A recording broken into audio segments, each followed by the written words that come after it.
L'Iran n'est plus dans la situation d'une partie qui a peur de perdre. Ils sont dans la situation d'une partie qui a compris que le temps jouait en sa faveur et qui a décidé qu'il était temps de négocier pour plus de choses. Plus le temps a passé, plus Trump s'est trouvé un petit peu dans un corner parce qu'il voulait absolument annoncer quelque chose pour son anniversaire.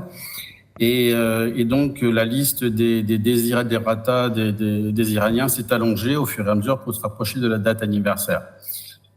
Maintenant, à la fin, l'histoire jugera de savoir si c'est un accord qui débouchera ou pas sur quelque chose de mieux ou de moins bien que l'accord de Vienne qui a été annulé en 2016 par le président Trump.